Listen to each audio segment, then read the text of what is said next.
Bon matin, bon matin. Bonjour tout le monde. Écoutez, je suis super chanceux parce qu'encore une fois, j'ai une invitée de taille, quelqu'un de super important dans l'industrie du marketing, Viara d'Element AI. Merci d'être avec moi. Ça fait quand même plus ou moins longtemps qu'on se courtoise sur LinkedIn, etc. Je suis ta carrière indirectement, fait que c'est Pareil, vraiment... pareil, moi aussi.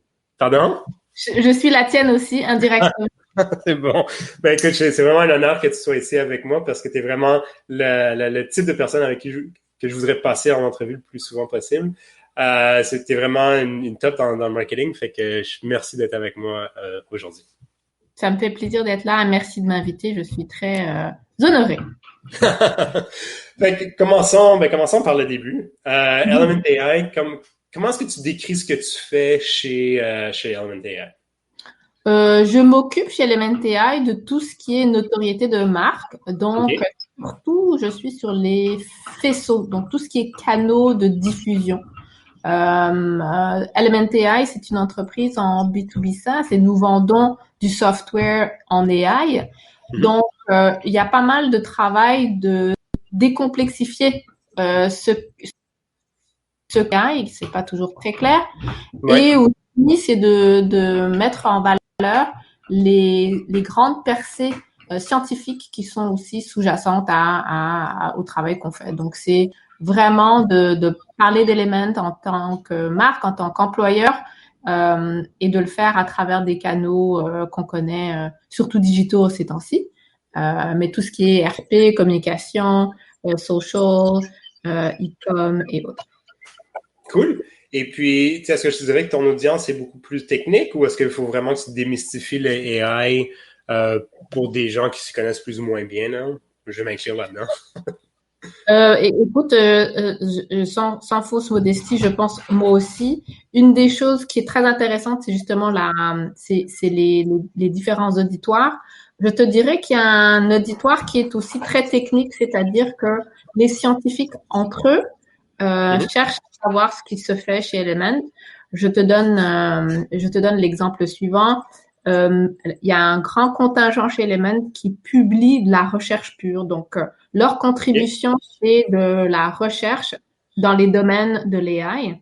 Et OK. donc, une des choses qui est intéressante et que je ne pense pas être, je ne pensais pas pouvoir faire et qui est fait de façon unique chez Element, c'est comment est-ce que ces innovations euh, comment est-ce qu'elle motorise ou comment est-ce qu'elle dynamise les solutions en AI que nous mettons de l'avant. C'est donc de tracer le parallèle entre l'innovation technique pure et la mise de l'avant de solutions software. Wow.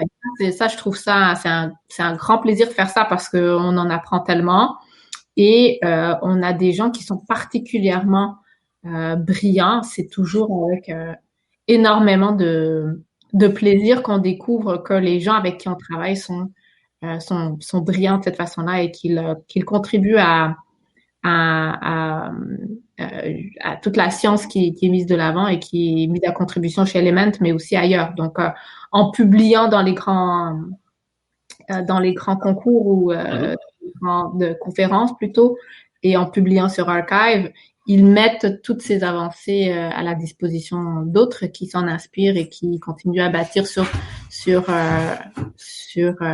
sur toute cette science accumulée. Donc c'est très particulier de travailler dans un domaine où il y a à l'intérieur de l'entreprise euh, un département qui s'occupe de la recherche fondamentale. Mhm. Wow, c'est cool. Puis en fait, ça n'a pas l'air d'être un mandat facile de ton côté, là, de prendre tout ce qui est cet aspect technique-là, puis le rendre un peu plus grand public, si on veut. Oui, je pense que moi je trouve ça très intéressant parce que c'est beaucoup d'humilité. Ce sont des gens qui sont très techniques, qui sont brillants pour la plupart et qui sont de façon d'un point de vue académique très très férus. Donc Mhm. il faut faire ça avec beaucoup d'humilité puisque ce sont des corps de métier très spécialisés. Oui. Et je pense que ce qu'on peut amener en tant que marketeur, c'est justement cette volonté de comprendre pour diffuser ou pour partager, pour communiquer. Et je pense Mhm. que c'est là où l'échange peut être intéressant pour une personne scientifique, c'est que pour traduire les contenus vers un auditoire plus large ou plus vaste, ça prend idéalement quelqu'un qui fait des coms ou qui fait du marketing pour justement aller à l'essentiel du message et rendre ça plus digeste. Mm-hmm. Et puis, est-ce que tu trouves que c'est...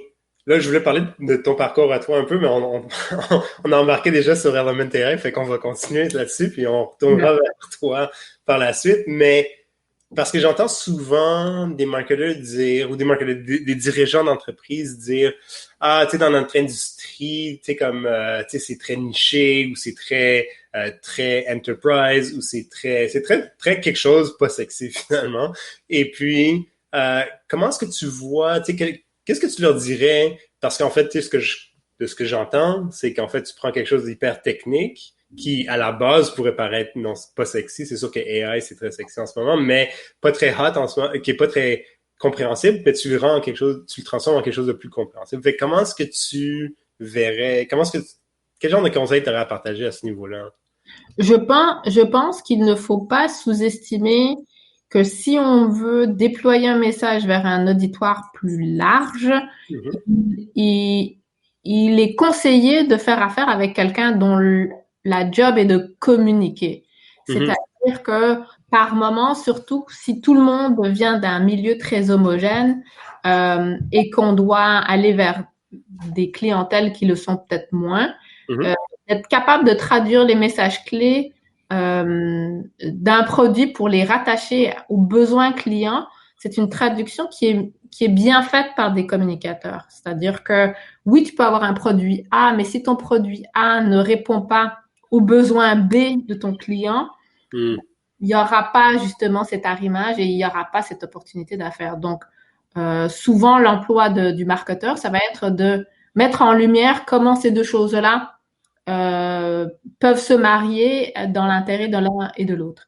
Et le travail des ventes, ça va être de décliner de façon très, très spécifique comment cette relation de 1 à 1 va se décliner. Mais le travail du marketeur en amont va être d'expliquer comment ça pourrait être intéressant de ce contenu-là et partager avec nos partenaires des équipes de vente qui, eux, poursuivent avec le client, en tout cas en B2B, Mm-hmm. aussi en B2B d'une certaine façon. Si on pense Ouais. au retail, c'est aussi la même dynamique, la même motion.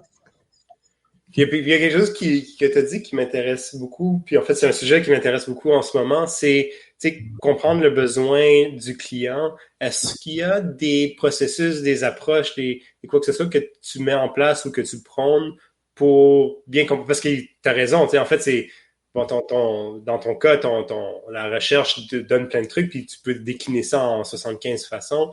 Mais comment est-ce que tu fais pour déterminer, c'est ça vraiment qui va avoir un impact chez ma clientèle? Je pense qu'on est particulièrement, chez Element en tout cas, on est très, très chanceux de travailler avec des partenaires, des channel partners Mm-hmm. qui ont le pouls de leur clientèle. Mais si je pense à ma vie passée, par exemple, où on avait accès à énormément d'informations ou de recherches clients, je pense que la user research, c'est vraiment une des choses qui sont à notre portée, surtout en date d'aujourd'hui, qui est particulièrement intéressante. Vraiment comprendre dans les mots du client, de pain, l'espèce de mal qu'ils vivent, Ouais. de voir comment le produit peut aider à soulager ce mal-être ou ce malaise, c'est vraiment l'essentiel et souvent ça se fait avec des entrevues. Si c'est pas quelque chose de très très vif chez le client, ça peut être très difficile d'arrimer de son produit à un besoin qui est inexistant. Donc ça Ouais. devrait partir d'un besoin client qui est assez vif et qui est dans les mots du client, ça rime avec une offre produit intéressante. Je comprends. Fait que mais c'est quand même, puis selon toi, est-ce que c'est quand même un élément important là, de la job du marketing, de pouvoir traduire ce que fait l'entreprise, que ce soit Oui, technique ou ailleurs ou autre, à ce que comprend le client, ce qui impacte le client? oui. En fait, je dirais que la séquence commence avec du user research. Donc, ça commence avec de la recherche. Mhm. Parfois, la recherche peut faire partie des équipes marketing ou ça peut faire partie des organisations produits. Mais peu importe, ça n'a pas vraiment d'importance. Les lignes organisationnelles n'ont pas d'importance, mais Mhm. cette recherche-là d'utilisateur, elle est vraiment, elle est super importante. Ouais. Ces contenus-là font partie de la première ébauche des bénéfices produits et du positionnement produit. Donc, à quoi est-ce que ce produit répond en termes de besoins de la clientèle? Et ces contenus-là peuvent ensuite être validés si on a accès en B2C, c'est très facile d'avoir accès à des larges panels. En B2B, c'est un peu plus compliqué, mais même de façon qualitative, commencer à comprendre l'offre produit, la décliner, savoir à quelle souffrance client ils répondent, ça peut faire partie du premier exercice de positionnement et de product market fit. Donc, est-ce que le produit qu'on offre répond à une réelle demande? Ouais. Je verrai ça dans une séquence recherche, ensuite messaging, positionnement. Ah, c'est intéressant. Ouais, c'est cool parce que je vois beaucoup, c'est souvent un enjeu, tu sais, c'est surtout, tu sais, surtout les entreprises qui mettent, puis je dis pas que c'est le cas des tiennes, mais qui mettent beaucoup le marketing comme un afterthought par la suite, là, de faire cette traduction, c'est quand même un enjeu assez difficile. Je pense qu'effectivement, le marketing est souvent, l'importance du marketing est souvent mal articulée, mal comprise dans les entreprises. Je pense que les marketeurs, on a un travail d'éducation à faire et on doit faire notre place dans les entreprises qui ne nous voient pas ce rôle-là de traducteur de façon intuitive. Mais je pense que ça peut se faire en créant des liens et des alliés dans l'entreprise, notamment les ventes. Mm. L'allié naturel et parfois aussi l'ennemi naturel, c'est les ventes. Mais je pense que quand cette relation-là se passe bien et que bon, il demeure cette tension qui est une tension qui est bonne, mais qui est dynamisante entre vente et marketing, Ouais. Mais qui a un respect mutuel, il y a de très belles choses qui peuvent se faire. Et je ne peux pas assez parler de la recherche. Les entreprises doivent écouter et se mettre à l'écoute du client avant tout pour que justement autant la recherche se décline sur une offre distincte et peut être exécutée par une équipe de vente. Je pense que ça, c'est très intéressant. Et ensuite, évidemment, il y a tout ce qui se fait autour du customer success en B2B Ouais. ou de l'expérience client ou encore du service à la clientèle en B2C, qui est super importante, puisqu'on le sait qu'aujourd'hui, un client qui est mal servi ne revient pas. Un client qui est bien servi et qui continue à travailler avec l'entreprise représente une opportunité d'affaires qui est très intéressante à des coûts d'acquisition qui sont plus bas. Donc, on a on a tout à gagner à bien collaborer avec la recherche, les ventes et le service à la clientèle ou encore le customer success Ouais. pour que l'expérience client se déroule de façon la plus optimale possible. Puis, je sais tu l'as mentionné à quelques reprises, mais si tu aurais à expliquer ou à implémenter un processus ou un système de recherche client ou quoi que ce soit, puis pas obligé de partir avec des gros logiciels ou des gros efforts hyper chers ou quoi que ce soit, mais comment est-ce que tu t'y prendrais pour implémenter un système ou un processus de recherche client ou de compréhension client?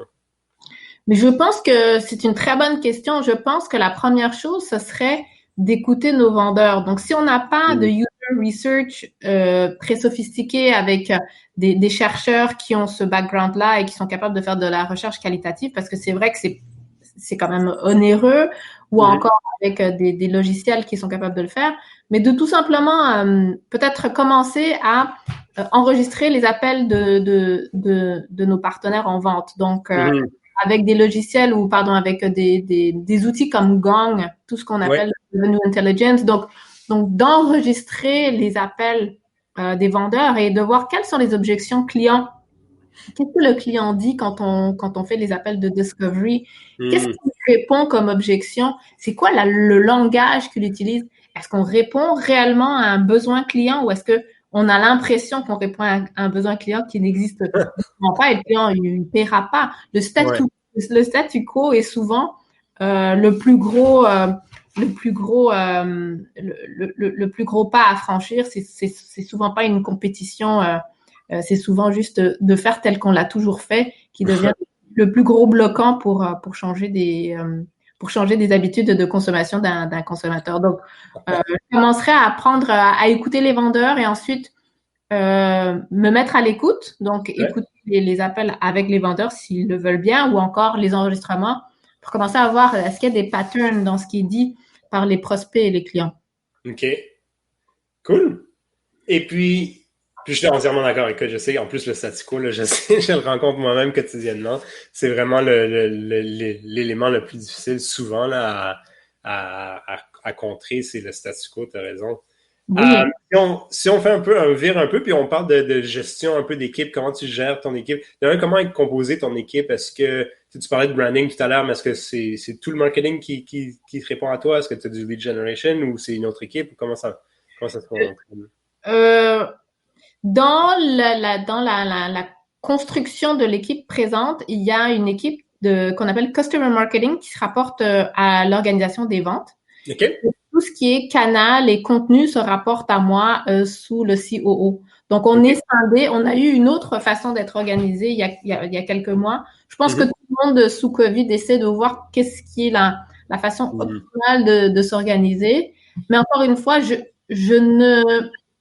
vu plusieurs façons d'organiser des équipes marketing. Je pense que l'essentiel, c'est que la stratégie est claire et que les rôles sont clairs. Les lignes organisationnelles, ça peut créer de la friction. Je pense que le plus important, c'est d'avoir une stratégie qui est soutenue par une structure avec des rôles et responsabilités qui répondent aux besoins et aux objectifs. Je comprends. Et puis, ouais, makes sense. Makes sense. Mais sinon, pour ton équipe à toi, c'est comment dans ton day-to-day, est-ce que vous avez des routines ou est-ce que tu as des stand-up? Est-ce qu'il y a quelque chose que tu fais que tu penses aide vraiment ton équipe à être plus performante ou plus efficace ou quoi que ce soit? De mon côté, de façon très, très humble, je ne connaissais pas bien les principes agiles et c'est quelque chose que j'ai appris chez Element. Cool. Et je dois dire que pour moi, c'est essentiel maintenant. Donc, tout ce qui est, oui, je trouve que c'est une façon de fonctionner qui est très adaptée à un contexte COVID pour justement provoquer des discussions au quotidien. Et une des choses que je connais que j'ai apprises, en tout cas en tant que gestionnaire, c'est que l'enjeu numéro 1, c'est presque toujours la communication. Donc, je te dirais que les principes agiles de provoquer la communication et aussi d'investir dans la communauté, c'est-à-dire que les gens se connaissent d'un point de vue personnel, je trouve que ça amène énormément de choses intéressantes. Donc, chez Element, on avait un coach agile. Ah ouais? Oui, qui est depuis parti dans une autre organisation. Puis, il m'a référé à une coach agile.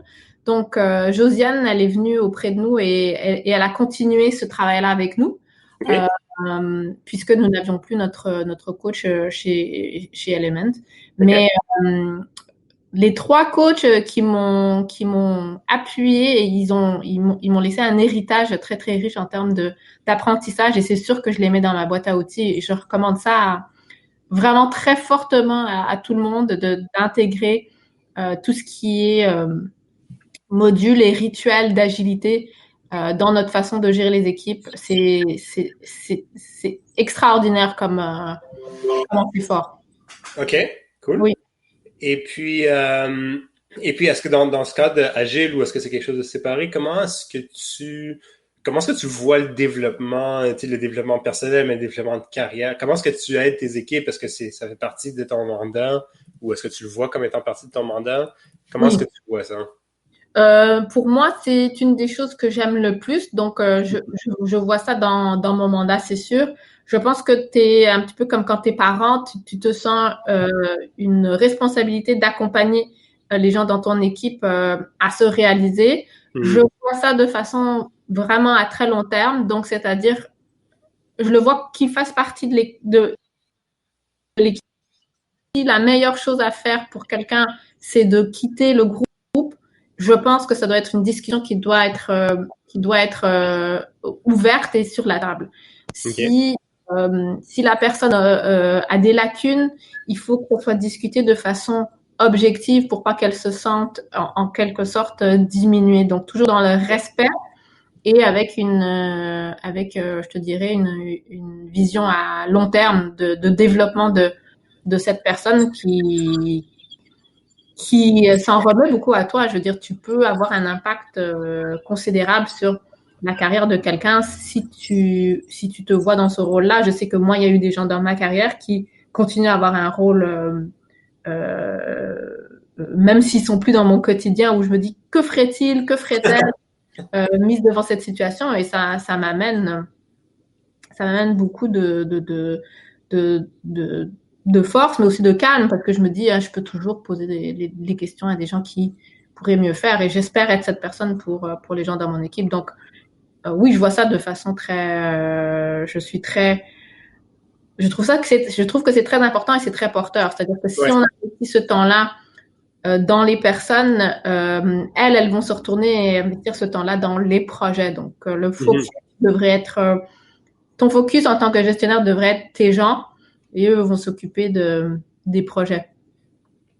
Je comprends. Ben oui, fait en fait, c'est ça, ton équipe cherche à exécuter, faire les projets, puis toi, c'est vraiment la gestion de l'équipe, puis etc. qui compte. Est-ce que tu trouves que ou je sais pas si tu trouves, mais selon toi, puis je sais pas jusqu'à quel point tu peux partager, mais c'est quoi les plus gros challenges que tu vis en ce moment? Tu sais, évidemment, il y a COVID en ce moment, mais pendant qu'on enregistre, mais c'est quoi vraiment les challenges qu'on a en ce moment à gérer une équipe marketing, si on veut? Bah, je pense que en ce moment, le plus gros challenge, c'est COVID. C'est le contexte actuel parce que c'est une grande inconnue. Et Ouais. je trouve tous les impacts de santé mentale qui s'y rattachent sont pas bien connus. Donc, tout ce qui est fatigue du télétravail, fatigue du Zoom, fatigue des écrans. Ouais. Il y a un certain épuisement que je ne connais pas d'avant qui est provoqué par le work from home et l'isolation. Euh, je pense que les enjeux de santé mentale deviennent des enjeux particuliers à notre époque, Mm. où la santé mentale doit être quelque chose qui est dédramatisé, euh, Mhm. que les gens se sentent à l'aise de vivre ces difficultés-là en milieu de travail. Les grands enjeux sont sociétaux, je te dirais, sont pas techniques. Mm. Les enjeux de diversité et d'inclusion, les enjeux d'orientation, les enjeux d'identité, Mm. et comment créer une communauté autour de ça, puisque une équipe, c'est une communauté. Donc, comment est-ce qu'on modèle les bons comportements? Comment est-ce qu'on aide les équipes à comprendre les enjeux? Comment est-ce qu'on modèle le vivre ensemble? Une équipe, ça peut être un lieu où ces choses-là sont un petit peu démystifiées de façon plus intime. Donc, Mhm. ça peut jouer un rôle très formateur, surtout pour des gens qui sont jeunes et qui commencent à peine à se rendre compte du monde dans lequel ils évoluent. Donc, les entreprises peuvent vraiment jouer un rôle intéressant dans les enjeux d'aujourd'hui. Puis c'est vraiment intéressant que tu dis ça. Puis si je le rattache un peu à ce que tu disais juste avant, qui était, tu voyais, ça faisait partie de ton mandat, le développement personnel, etc. Comment est-ce que tu fais pour aborder tous ces sujets-là? Est-ce que tu les abordes? Est-ce que tu attends que ça vienne à toi? Un peu de tout, un peu de rien. Comment tu Euh, vois ça? Dans les entreprises dans lesquelles j'ai évolué, j'ai toujours trouvé que les ressources humaines jouaient un rôle très important, euh, et les outils également qui sont mis à notre disposition. Donc, que ce soit des outils de Voice of the Associate, ou que ce soit des outils de RH où on a des feedbacks, où Hmm. que les gens se sentent à l'aise de parler des grands thèmes qui les interpellent. Je trouve que ça aide énormément. Encore une fois, comme le user research, Ouais. c'est de comprendre ton client, entre guillemets. Donc, qu'est-ce qui te fait peur en ce moment? Qu'est-ce qui te fait mal? Qu'est-ce que tu comprends pas? Où est-ce que je suis pas à la hauteur? Où est-ce que je fais bien ce que je devrais? Donc, d'encourager le dialogue très, très honnête. à travers des outils qui anonymisent. Donc, pour que les gens ne se sentent pas persécutés dans le cas où ils peuvent dire quelque chose qui peut surprendre. Donc, il faut qu'ils se sentent en sécurité de pouvoir partager ces choses-là. Et les grands thèmes viennent vers toi. Et comme ça, tu peux les approcher en toute humilité et dire, j'en connais pas grand-chose là-dessus. Par contre, on va travailler avec les RH pour trouver des modules intéressants pour qu'on amène ça de façon respectueuse. Est-ce que vous voudriez avoir une discussion? Nous, on a beaucoup de town hall, de all hands. Une des choses que je trouve très intéressantes des startups, c'est cette culture de transparence et donc de faire venir des leaders comme notre chef DRH qui est une sommité dans sa carrière et dans ce monde-là, et de pouvoir amener les gens à poser des questions et dire comment est-ce qu'on fait, voici les grands enjeux, j'ai peur de ça. Et ça devient un petit peu une façon de créer des dialogues avec des différents chefs ou intervenants dans l'entreprise qui peuvent en savoir plus et qui peuvent me guider. Également, ce qui est intéressant, c'est que nous avons des partenaires RH qui peuvent nous soutenir quand on fait notre propre éducation, parce qu'on ne sait pas tout en tant que gestionnaire. Donc, je pense que l'essentiel, c'est d'être humble et de s'instruire.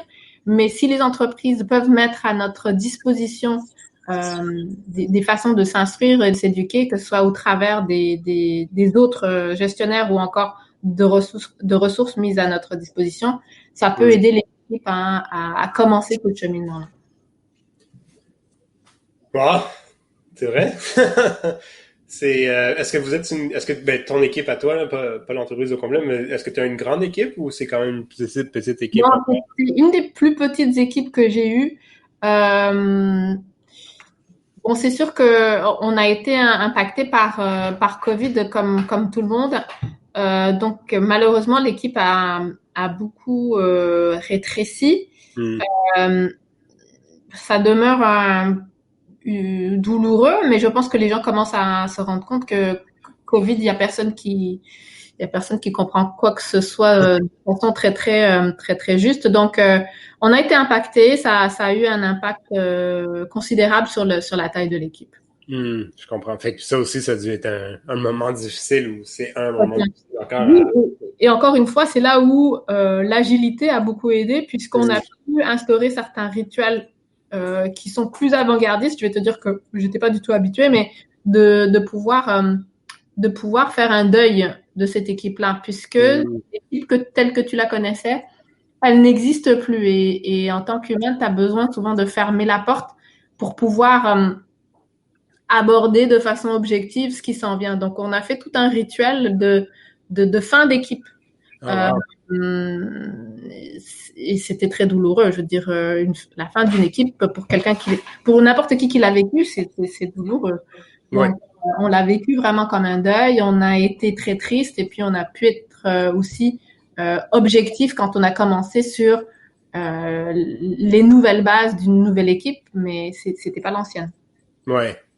Wow. Bon, ma prochaine question, c'est un grand sujet super important, donc ma prochaine question risque de paraître un peu moins importante. Mais bon, en marketing, on aime les tactiques. Quand tu vois, pour toi en général ou aujourd'hui, c'est quel genre c'est quoi ton tech stack préféré? C'est quoi, quel genre de stack ou de technologie est-ce qu'une entreprise a besoin? Quel genre d'entreprise, je recommence. Quel genre de technologie est-ce qu'une entreprise a besoin en marketing? Je vais te dire en B2C, quand tu commences à avoir un volume significatif de clients, ça devient rapidement un tech stack qui est quand même assez complexe. Oui. Juste à cause de la nature du B2B, le volume est moins présent, surtout quand on parle d'e-commerce. Donc, je te dirais qu'en B2B, j'ai trouvé ça jusqu'à maintenant un petit peu plus simple parce que je suis dans une start-up. Donc, je te dirais que le tech stack est sur plusieurs axes. Donc, c'est essentiel d'avoir, en premier lieu, je te dirais, les technologies de base, ce serait d'avoir un site web. Un site web ensuite avec soit du chat ou encore des lead forms. Donc, il faut qu'il y ait un certain lead form. Un CRM, donc on connaît les plus grands, que ce soit HubSpot ou encore Marketo. À partir du moment où on a une équipe de vente, Salesforce devient, je pense que c'est l'outil de facto. Pour tout ce qui est data enrichment, je te dirais, tu as besoin d'un Discover.org ou d'un ZoomInfo. En termes de site web, la base, c'est vraiment d'avoir un GA, donc un Google Analytics, qui rentre jusqu'à ton Marketo, donc que tout soit vraiment bien tagué. Ensuite, pour du on-page, je te dirais SEMrush. Ça, je te dirais que c'est ta base. C'est ton SEMrush, ton GA, Marketo ou HubSpot, Salesforce, ZoomInfo. Ouais. À partir du moment où tu commences à avoir un certain volume de fichiers clients, je pense qu'il faut que tu commences à penser à du BI, à du tableau, etc. Il faut que tu commences à penser ensuite à tout ce qui est ton data warehouse. Donc, ça devient plus tu grossis, plus ça se complexifie. Donc, je dirais que la base, c'est ce que je viens de te décrire. Donc, GA, HubSpot ou Marketo, SEMrush, Salesforce, ZoomInfo, Discover.org. Peut-être pour commencer à faire ton analytique social, tu sais, un Falcon ou quelque chose comme ça. Pour tout ce qui est posting ou un Hootsuite ou d'autres dashboards. Ouais. Et à partir d'un certain volume, tu commences à aller vers tout ce qui est... Une des choses en ce moment qui m'interpelle, c'est tout ce qui est CDP, donc tout ce qui est Customer Data Platforms. Okay. Je pense à Segment. Mais j'ai beaucoup de mal à comprendre le retour sur investissement parce que ce sont des plateformes qui sont très onéreuses et qui demandent. Je ne comprends pas le retour, mais c'est peut-être que je n'anticipe pas assez les impacts à moyen terme. Mais pour le moment, quand je regarde ça, entre la licence et les frais d'ingénierie pour intégrer ce genre de data client, donc d'avoir un espèce de Customer 360 comme on fait en B2C, là, ça devient très, très, très cher et le retour sur investissement doit être significatif pour aller absorber un tech stack qui commence à devenir de plus en plus complexe et plus c'est complexe, plus tu as besoin de ressources pour le gérer. Pour en fait gérer quel avantage, c'est toujours un peu cette tension-là. Et la plupart des marketeurs, on est très férus de technologie. On adore ce genre de discussion-là. Donc, on est un bon public pour les vendeurs de marketing. En effet. Même moi, à mon compte, j'ai déjà acheté plusieurs plateformes de social posting, etc., entre autres. Fait que je comprends très bien. Pardon? Après, tu te poses la question, ouais, pourquoi j'ai acheté ça? Je ne suis pas sûre que ça fasse quoi que ce soit. Donc, je pense qu'il faut y aller du gros bon sens. S'assurer qu'on utilise. C'est quelqu'un qui m'a dit ça. Hein. Je fais partie d'un groupe qui s'appelle Revenue Collective, dont je te parlais plus tôt.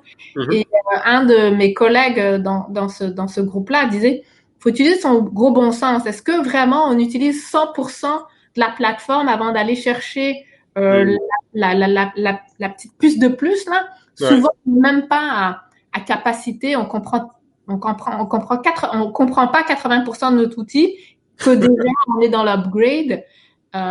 Donc, je nous pousserais à vraiment maximiser les ressources existantes jusqu'à un point où on ne peut plus rien en tirer avant de rentrer dans le tech stack.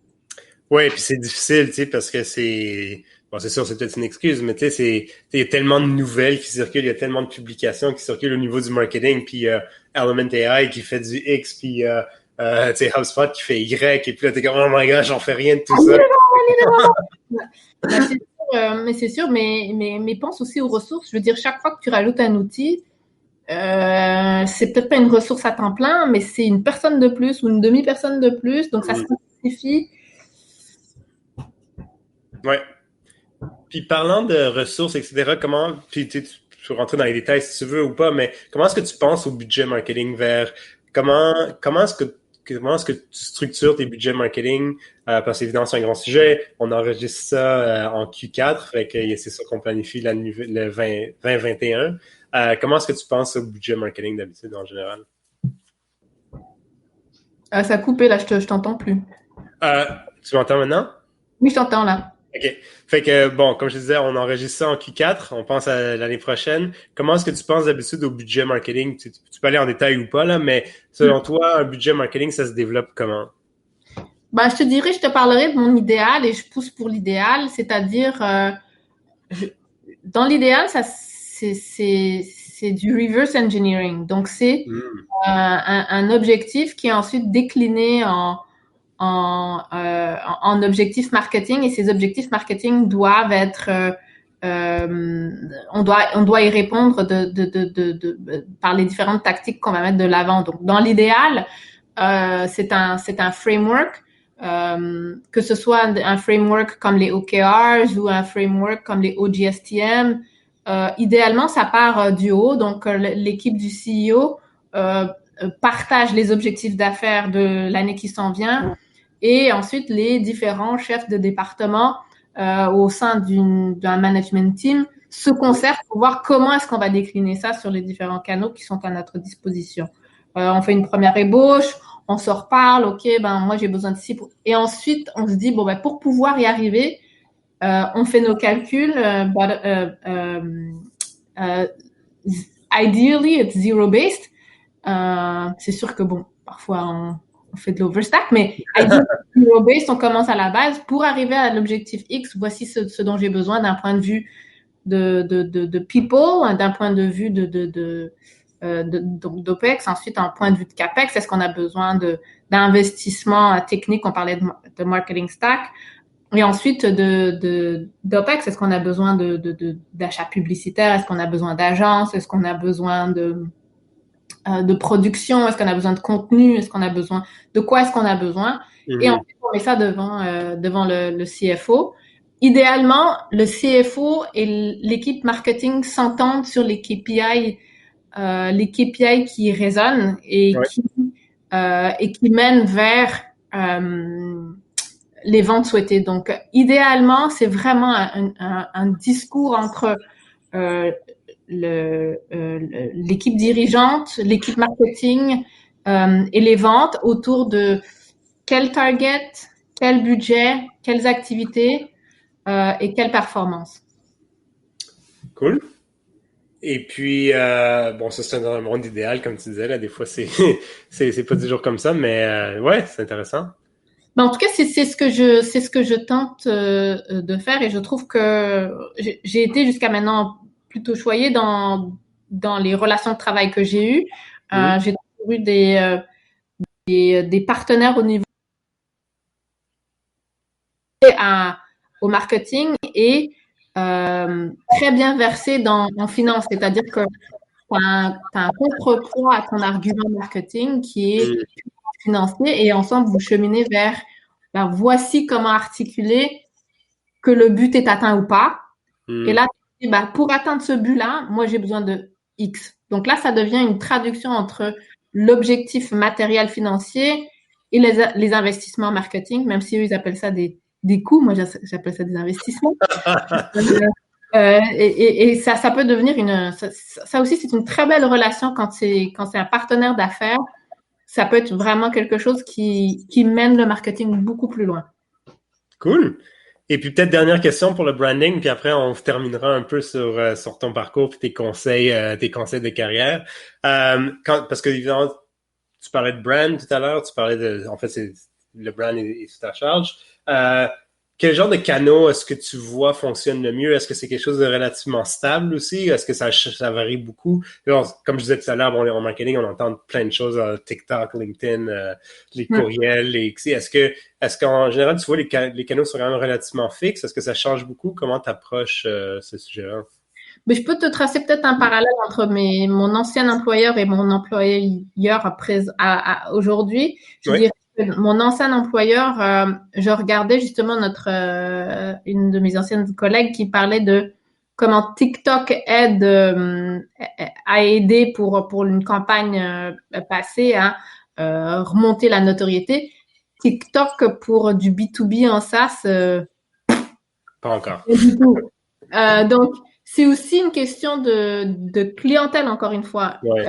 Clientèle, elle est sur LinkedIn, elle ne s'abreuve pas, elle ne boit pas à l'eau de TikTok. Je pense que la plupart des clients n'ont pas TikTok, ils ne vont jamais TikTok. Par contre, ça serait faux de dire que ça n'a pas d'incidence sur le monde dans lequel ils évoluent, mais à large. Donc, le canal que nous, on priorise, c'est sûr que en B2B, c'est LinkedIn, si on parle de canal médias sociaux. Et en termes de le canal qui marche très, très, très bien, c'est le canal des ventes directes, puisque en SaaS, en B2B Enterprise, ton flywheel, il passe beaucoup par le vendeur. Ouais. Plus le ticket est élevé, donc des centaines ou voire des millions de dollars en termes de prix d'achat. Ouais. C'est sûr que cette friction-là, ça sera pas fait avec un email ou gets it over the